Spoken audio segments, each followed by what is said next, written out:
Hi, my name is Camden Fogo, and the day that I'm recording this is actually International Women's Day, so I thought it would be fitting to talk about the impact of women in sports and why we need to have more recognition for women in sports and how we can recognize the change that has been making and how we can continue to make change.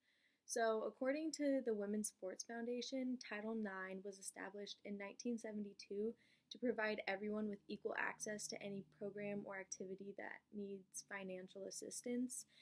And Title IX states that no person in the United States shall, on the basis of sex, be excluded from participation in, be denied the benefits of, or be subjected to discrimination under any educational program or activity receiving federal financial assistance. So this was a big turning point for women in sports because before Title IX existed, they were not receiving fair access or opportunities to sports. And before Title IX was created, only 1 in 27 girls played sports, but today that number is 2 in 5.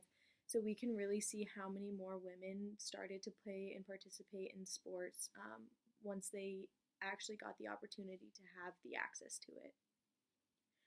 And the Women's Sports Foundation's first president actually praises the effects of the Title IX's women's on sports, and she was quoted saying, "Since 1972, thanks to increased funding and institutional opportunities, there has been a 545% increase in the percentage of women playing college sports and a 990% increase in the percentage of women playing in high school sports."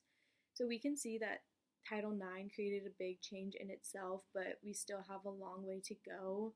And we can see this in many cases today, but the one that I'm going to talk to specifically about is back in 2019, according to the New York Times, 28 members of the women's U.S. soccer team filed a gender discrimination lawsuit because they were not being paid fairly compared to the men's national team, even though the women had been playing more games and had been winning more games.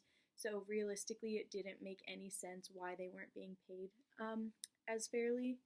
And the athletes on the women's soccer team said it affects not only their paychecks, but also where they play, how often they play, how they train, their medical treatment, the coaching they receive, and even how they get to travel to matches. So not only does it impact them personally, but it affects them as a team and their ability to train. And the most shocking information that I found about all of this is that when teams play in the World Cup, they get paid bonuses. And for the 32 men's teams who play, they receive the bonuses from a pool of $400 million, whereas for the 24 women's teams, they only receive $30 million.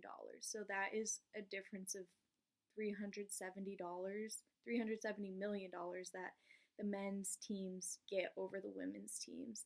And so that was just like a shocking number for me because while I knew there was a pretty big difference in pay, I didn't realize how drastic it actually was. And so I don't only want to talk about the bad things, but I want to recognize how there has been change and how we've grown so much as women in sports. And so someone I think is really influential is Sarah Thomas. I'm sure a lot of you probably heard about her. She was the first woman to referee at the Super Bowl. And so it was super exciting to be able to see that being that change to continue to happen. And I can imagine how many more women are going to be able to referee in the Super Bowls from now on. And also, according to NBC, in 2020, Katie Sowers became the first woman to coach in the Super Bowl, and in January 2021, Jennifer King was promoted to assistant running back coach, and she was the first Black woman to serve as a full-time coach in the NFL. And so I just want everyone to recognize how far women in sports have come and what we can do to make change, to make it more equal, and how we can all just continue to grow as a society. Thanks.